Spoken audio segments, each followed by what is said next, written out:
할렐루야. 오늘 말씀은 염려 대신 평강을 누리는 기쁨이라는 제목으로 말씀을 증거하겠습니다. 오늘 우리는 설레는 마음으로 대림절 세 번째 주일을 맞이하면서 기쁨의 촛불을 밝힙니다. 대림절 세 번째, 매 주마다 초에 불을 붙이는데 세 번째 촛불을 붙일 때 이 세 번째 의미는 바로 기쁨입니다. 첫 번째 주가 소망이었고 둘째 주가 평화였으면 이제 세 번째 주는 주님께서 주시는 기쁨, 세상이 주는 기쁨이 아니라, 세상이 기쁨이 아니라 주님께서 우리에게 주시는 기쁨을 의미합니다. 우리는 이 세상에서 일시적이고 감정적인 기쁨, 즐거움을 인생을 살면서 때때로 경험합니다. 사업에 성공하여 재물을 어느 정도 얻거나 또 직장에서 높은 지위에 올라서 승진했을 때, 또 세상에서 인정을 받을 때 오는 그러한 순간적인 즐거움과 기쁨을 때때로 경험하기도 합니다. 하지만 환경이 바뀌면 그 기쁨은 곧 사라지고 곧 공허한 마음으로 대체되는 이러한 세상의 일시적인 기쁨이 아니라 어떠한 상황 속에서도 흔들리지 않고 계속적으로 지속되는 참된 기쁨을 우리의 영혼은, 또 우리의 심령은 그렇게 영원한 기쁨을 갈망하는 것이죠. 우리가 함께 읽은 빌립보서 말씀은 사도 바울이 로마의 감옥에 갇혀 생사의 기로에 놓인 절박한 상황 속에서 빌립보 성도들에게 보낸 서신, 편지입니다. 사실 빌립보서는 1장부터 마지막 장까지 지난번에 주 안에서 기뻐하라 이 시리즈로 제가 12번 연속으로 첫 절부터 마지막 장, 마지막 절까지 12주에 걸쳐서 강해 설교를 했습니다. 우리 성도님들이 예배에 열심히 참석하면서 그 말씀을 다 경청하신 분들도 여러분 계실 겁니다. 대림절을 맞이하면서 다시 한번 주님께서 주시는 이 성탄의 기쁨, 주님께서 주시는 기쁨이 이 빌립보서 4장 말씀에 있기에 다시 한번 이 성경을 펼쳤습니다. 로마의 감옥 속에서 사도 바울은 사형 선고가 내려질지도 모르는 이 절망적인 환경 속에서 바울은 놀랍게도 우리들에게 주 안에서 항상 기뻐하라, 내가 다시 말하노니 기뻐하라, 이렇게 자기의 목숨이 왔다 갔다 하는 그러한 삶과 죽음의 갈림길에 있음에도 불구하고 교회와 성도들을 향하여 두 번이나 강조하며 기뻐하라고 그렇게 말씀합니다. 여러분, 이러한 기쁨, 주님 안에서의 기뻐하라, 이 권면은 긍정적인 사고방식의 권유나 권면이 아니라 우리 그리스도인들의 삶의 규정을, 우리의 삶을 규정하는 신앙의 핵심 가치를 말해줍니다. 환경을 초월하는 이 영원한 기쁨의 근원은 어디에 있을까요? 그리고 우리는 이 기쁨을 어떻게 붙잡고 살아가며 이 기쁨이 우리에게 어떤 궁극적인 결과를 가져다 줄까요? 오늘 말씀을 통해 이 참된 기쁨의 그 근원과 그리고 그 기쁨을 어떻게 우리가 실천하며 또 그 삶의 결과가 어떻게 나타나는지 이 세 가지의 주제로 오늘의 말씀을 깊이 묵상하며 함께 은혜 받기를 원합니다. 첫 번째입니다. 기쁨의 근원, 기쁨이 어디로부터 시작되는지. 이 기쁨의 근원은, 우리의 기쁨은 오직 주님 안에 있다는 거예요. 우리의 기쁨은 오직 주님 안에 있습니다. 오늘 본문의 4절 말씀을 한번 보세요. 본문의 4절을 함께 읽어보겠습니다. 시작. 주 안에서 항상 기뻐하라, 내가 다시 말하노니 기뻐하라. 그래서 기뻐하라 명령할 때 어디에서? 주 안에서 기뻐하라는 것이죠. 바울이 감옥이라는 그러한 최악의 환경 속에서도 기뻐하라고 명령할 수 있었던 것은 그 기쁨의 근원이 환경이 아니라 주 안에 있기 때문에, in Christ, 주 안에 그가 거하고 있었기 때문에 감옥에서도 또 채찍에 맞았어도 그 안에서 절망하거나 불평하는 것이 아니라 주 안에서 기뻐할 수 있었다는 것입니다. 여러분, 이 기쁨은 인간의 감정이나 환경에 달린 것이 아니라 예수 그리스도와의 관계에 근거를 두고 있는 것입니다. 바울은 기뻐하라고 권면하는 것이, 이 권면은 엄밀히 말하면 권면이 아니라 명령입니다. 주님의 말씀의 명령이라는 거예요. 우리 성도들이 기뻐하는 것은 주님의 어떤 권면이라기보다는 주님께서 우리에게 명령하시는 것입니다. 이는 그리스도인에게 기쁨이 선택 사항이 아니라 구원받은 자로서 마땅히 보여야 할 신앙적인 태도임을 말하는 것입니다. 왜냐하면 우리가 처한 현실이 어떠하든지 우리를 위해 이 땅에 오신 예수 그리스도의 성탄의 사건은 변치 않는 기쁨의 그 근원이 되기 때문입니다. 이 성탄의 기쁨은 이미 끝나버린 과거의 사건이 아니라 현재의 우리의 삶을 지탱하고 있는 살아있는 진리의 말씀입니다. 누가복음 2장 10절로 11절 말씀을 보면 천사들이 목자들에게 이르기를 무서워하지 말라. 보라, 내가 온 백성에게 미칠 큰 기쁨의 좋은 소식을 너에게 전하노라. 오늘 다윗의 동네에 너희를 위하여 구주 곧 그리스도 주가 나셨으니라고 하였습니다. 이는 큰 기쁨의 좋은 소식으로 바로 구원자가 오셨다는 그 말씀인 것이죠. 주님 안에 있다는 것은 곧 죄사함과 영생의 확신, 그리고 하나님의 자녀됨이라는 변치 않는 진리 위에 우리가 서 있다는 것을 말해줍니다. 우리의 기쁨은 이 구원의 사실, 즉 하나님께서 우리를 위해 모든 것을 다 내어주셨다는 성탄의 사랑을 의미하는 것입니다. 여러분, 세상의 희락은, 세상의 기쁨은 외부의 조건으로부터 비롯됩니다. 우리들의 인생에 있어서 성공을 하거나 또 재물을 얻거나 또 우리들의 건강이 좋거나 혹은 명예를 얻거나 이러한 외부적인 조건들이 충족될 때 우리의 마음은 기쁨을 경험합니다. 그러므로 이러한 세상적인 조건이 혹 사라지게 되면, 물질이 손실을 입거나 건강에 문제가 생기거나 또 나의 명예에 어떤 실추가 되거나 이런 조건들이 사라지게 되면 기쁨도 사라지게 되고 사람들의 마음은 곧 공허함 속에 빠지게 됩니다. 우리는 이를 조건적인 행복이라고 부릅니다. 조건이 있어야 행복해지는 것이죠. 그러나 성경이 말하는 기쁨은 주 안에 있는 기쁨, 세상이 줄 수 없는 영원한 기쁨을 말하는 것입니다. 바울은 감옥에 갇혀 있었지만 그는 여전히 그리스도 안에 있었기에 육체의 자유를 잃었음에도 불구하고 환경에 흔들리지 않는 기쁨을 소유할 수 있었습니다. 이 기쁨은 우리의 환경이 아닌 하나님의 변치 않는 속성과 우리의 변치 않는 신분, 하나님의 자녀라는 신분에 기초하기 때문에 변하지 않는 영속적인 것을 의미합니다. 우리가 대림절에 기다리는 예수 그리스도가 바로 우리의 기쁨의 이유 되시며 그 유일한 근원이심을 믿으시기 바랍니다. 두 번째로 기쁨의 실천입니다. 우리가 성도로서 어떻게 그러면 주님께서 주신 이 기쁨을 실천할 수 있을까? 염려를 감사하는 기도로 바꿔야 한다는 거예요.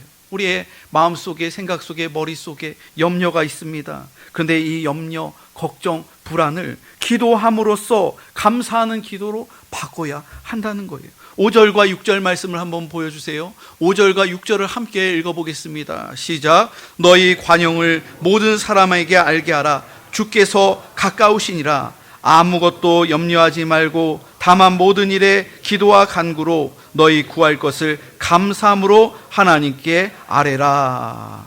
여러분, 우리의 성도들의 마음속에 있는 이 기쁨은 반드시 외부로 드러나야 하는 거예요. 바울은 그 증거를 두 가지의 실전적인 태도로 우리들에게 알려줍니다. 바로 관용과 기도와 감사입니다. 관용이 우리에게 있어야 되고 또 감사의 기도가 있어야 된다는 거예요. 바울은 너희 관용을 모든 사람에게 알게 하라 이렇게 권면합니다. 여러분, 관용이라는 것은 친절함, 너그러움, 또 인내, 그리고 양보하는 마음을 의미합니다. 여러분, 예수 믿는 신자들에게는 필수 덕목이 있는데 그 필수 덕목은 무엇이냐면 관용이라는 거예요. 이 관용이 우리들에게 성령의 열매로서 우리의 언행과 우리의 행동을 통해서 이 관용의 삶이 드러나야 됩니다.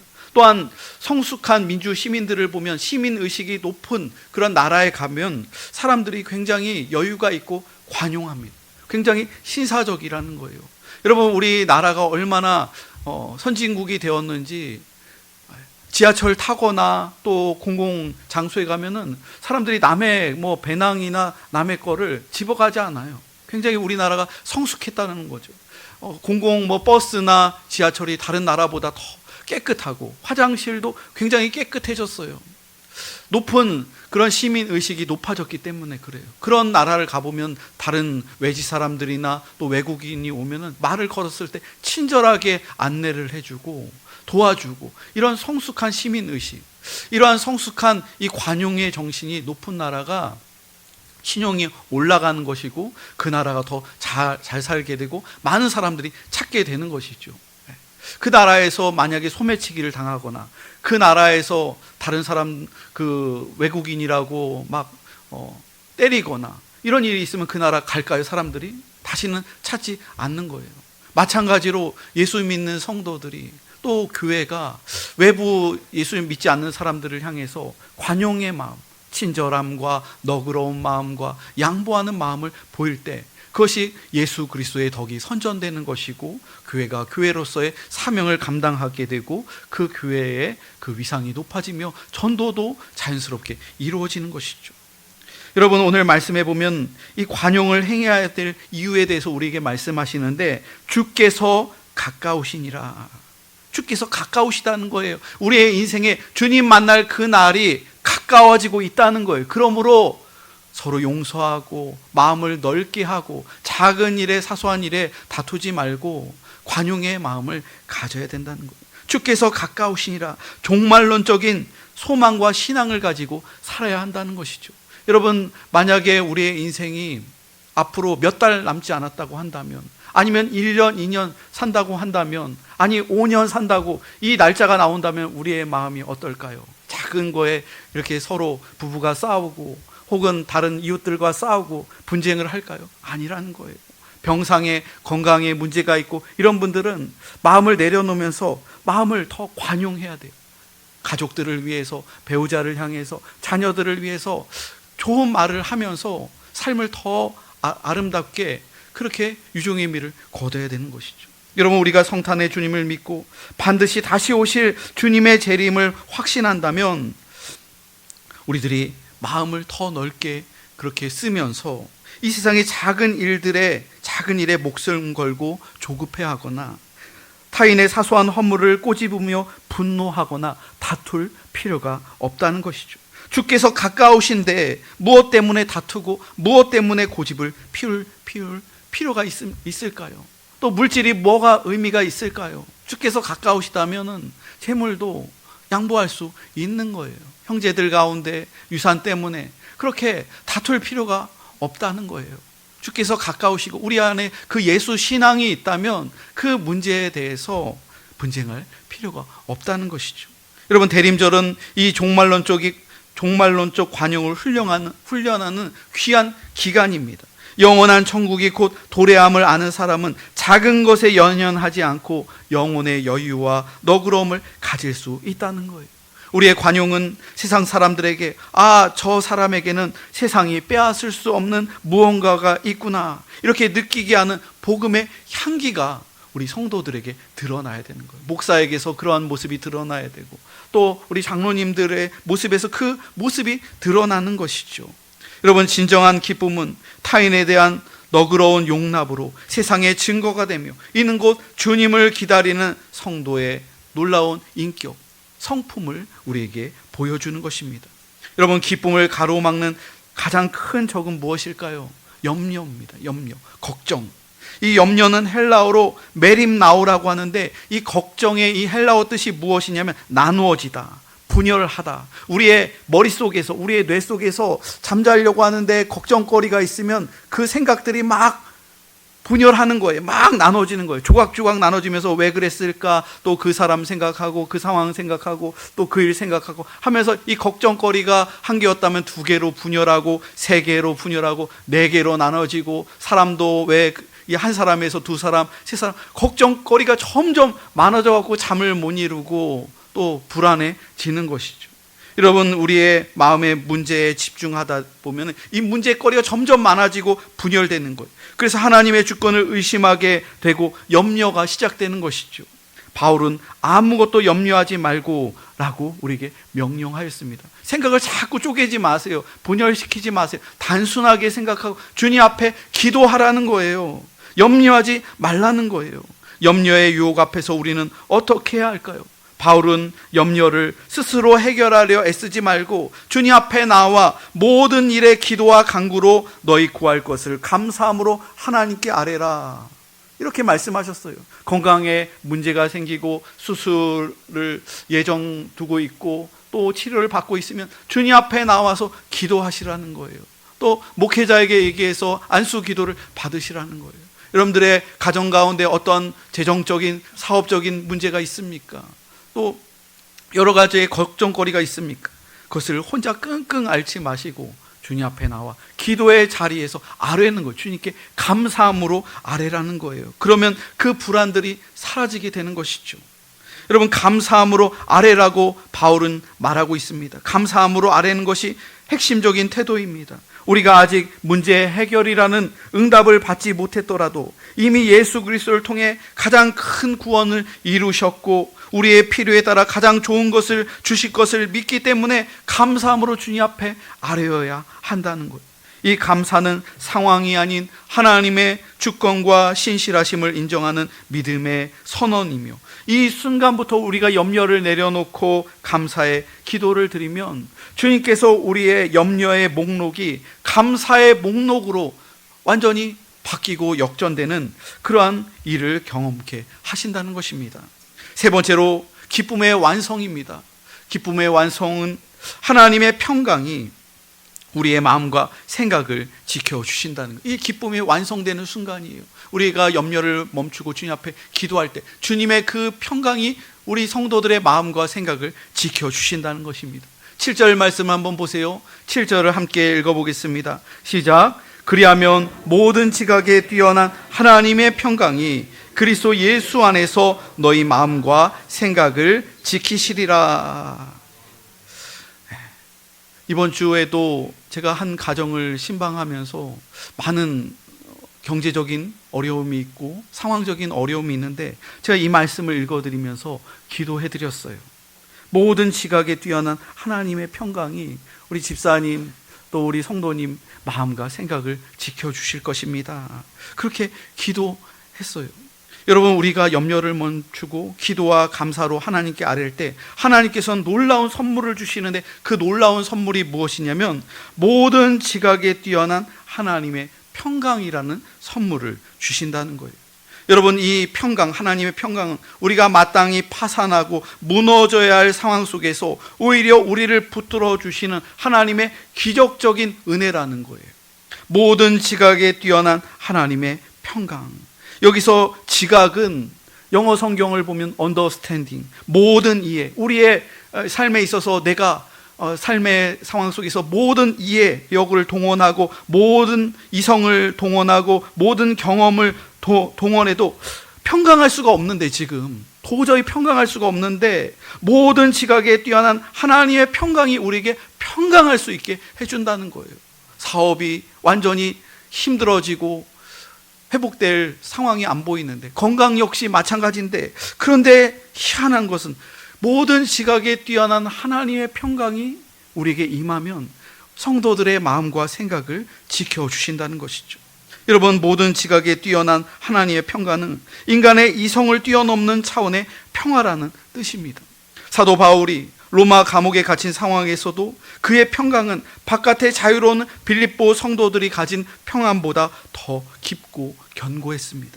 이 평강은 상황에 의존하지 않고 하나님 자신으로부터 오는 선물이며 세상이 줄 수 없는 예수 그리스도의 임재를 증명하는 표지입니다. 그러므로 참 성도에게는 모든 지각에 뛰어난 하나님의 평강이 드러나게 되어 있다는 것이죠.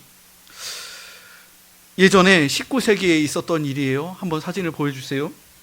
19세기에 미국의 변호사이며 성공적인 사업가였던 호레이쇼 스패포드라는 분이에요. 이분은 굉장히 큰 사업을 했고 큰 성공을 이룬 분인데, 또 하나님을 신실하게 믿는, 가족들이 하나님을 신실하게 믿고 그 당시에 또 장로님이었습니다. 그런데 이 스패포드가 큰 사업을 하는데 연속적으로 큰 재앙을 경험하게 됩니다. 1871년에 시카고에 대화재가 있었는데 그 대화재로 인해서 이 장로님의 그 사업체가 불에 타버린 거예요. 그 대화재 속에서 불에 타버려서 막대한 재산을 그때 손실을 입었습니다. 그리고 그 손실을 회복하기 위해서 아둥바둥하면서 발버둥을 치는데 2년 후에 1873년에 아내와 또 4명의 딸이 있었습니다. 어린 4딸이 있었는데 아내와 4딸을 유럽으로 여행을 보낸 거예요. 그래서 자기도 정신이 없고 분주한 데 사업을 정리하고 유럽 여행을 같이 가려고 먼저 아내와 4딸을 배에 태워서 보냈습니다. 그런데 그들이 탄 이 여객선이 다른 상선하고 부딪히는 대형 해상사고가 일어난 거예요. 그때 해상사고로 인해서 수백 명의 사람들이 생명을 잃게 되는데, 그때 이 배에 타고 있었던 부인과 또 4명의 딸 소식이 전해오는데 스패포드의 아내로부터 전보가 왔습니다. 나만 살아남았어요. 어떻게 하면 좋을까요? 남편에게 전보가 온 거예요. 여기 보면은 이 전보 편지가 있고 내용이 있고, 그리고 밑에 이렇게 보면은 아내와 아이들 사진이 있어요. 그때 당시 사진들. 한 아이는 거의 아기죠. 4명의 딸들이에요. 이 아내는 살았는데 4명의 딸들이 그 바다에, 차가운 바다에서 생명을 잃게 되었다는 소식이었습니다.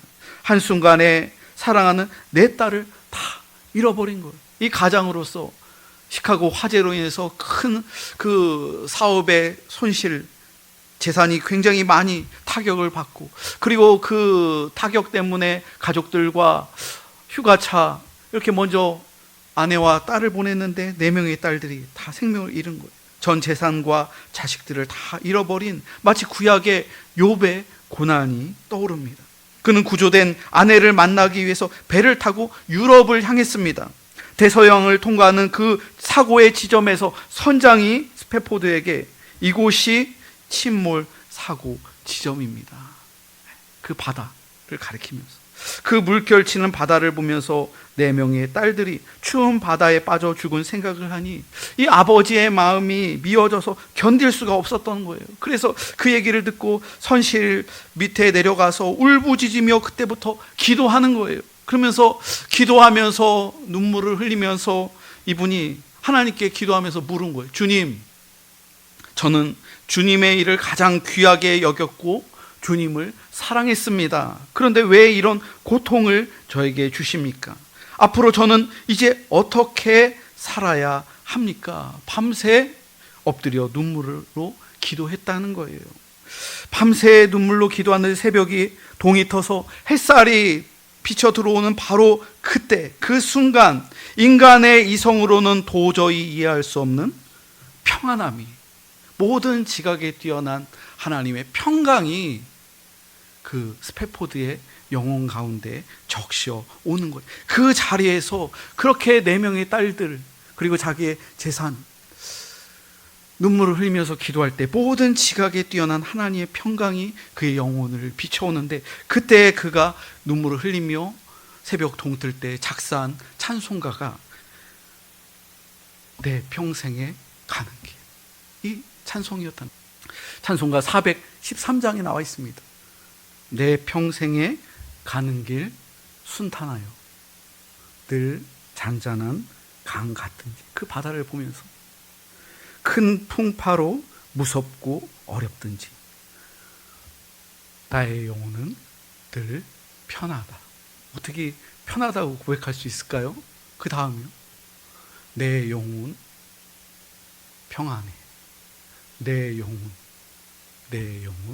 평안해. 4명의 딸을 잃어버린 아버지의 마음, 그리고 인생의 큰 화재로 인해서 큰 재정을 손실을 받은 이 사람이 이 찬송가 413장을 그 바다에서, 그 현장 속에서 눈물을 흘리며 이렇게 고백했다는 것이죠. 함께 이 찬송 한번 불러볼까요? 자막을 다시 한번 보여주세요. 내 평생에 가는 길 순탄하여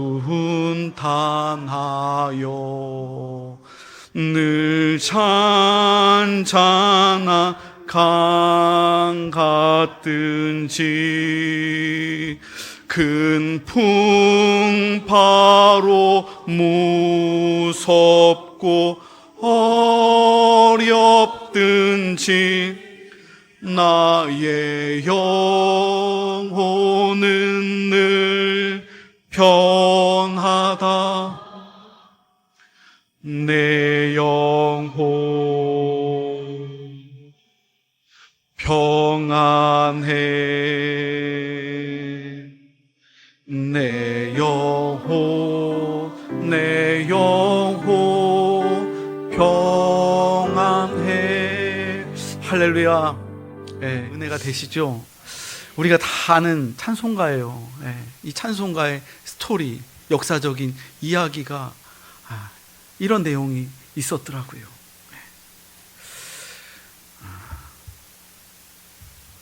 모든 지각에 뛰어난 하나님의 평강. 도저히 어떻게 이 상황에서 평강할 수 있을까요? 평강할 수 없는 거예요. 그런데 주님께서 그 상황들, 그 환경들, 딸의 죽음, 그 가운데서 주님께서 평강의 마음을 주신 거예요. 여러분, 이러한 신앙을 가진 사람들이 예수 믿는 사람들이에요. 이분이 나중에 부인과 함께 어떤 삶을 살았냐면 이스라엘로 건너갔습니다. 그리고 이스라엘에 들어가서 그곳에서 고아를 위해서, 가난한 사람들을 위해서 선교사로, 이 장로님이 평생을 선교사의 삶을 그렇게 살았다고 합니다. 여러분, 평강은 환경이 좋아져서 찾아오는 게 아니에요. 내 딸을 잃은 가장 깊은 슬픔 한가운데에서도 구원받은 영혼은 그리스도 안에 안전하다는 확신, 그 지각을 초월하는 하나님의 평강이 그의 마음을 위로해 주신 거예요. 그의 생각과 마음을 지켜주셨다는 것이죠. 여러분, 하나님의 평강은 단순히 우리에게 좋은 기분을 주는 것이 아니라 너희 마음과 생각을 지키시리라. 주님께서 그 마음과 생각을 파수꾼처럼, 용맹한 군사처럼 그 사람의 마음을, 우리의 마음을 지켜주셨다는 거예요. 말씀의 결론을 맺겠습니다. 사랑하는 성도 여러분, 오늘 우리는 대림절 세 번째 주, 기쁨의 촛불을 켰습니다. 우리의 기쁨은 환경이나 상황에 달려있지 않습니다. 오직 구원자 되신 예수 그리스도 안에 있습니다. 이 복음 안에서 우리는 염려를 기도로 바꾸고 삶을 관용으로 채우는 실천을 해야 합니다. 우리 모두 이 거룩한 주간 주 안에서 항상 기뻐하며 모든 지각에 뛰어난 하나님의 평강이 우리의 마음과 생각을 굳건하게 지키시는 놀라운 은혜를 경험하는 주의 성도들이 다 되시길 주님의 이름으로 축원합니다. 아멘. 이 시간 생명을 주시려고 참 빛으로 예수 나셨다. 사랑을 찾는 사람, 진리를 찾는 사람,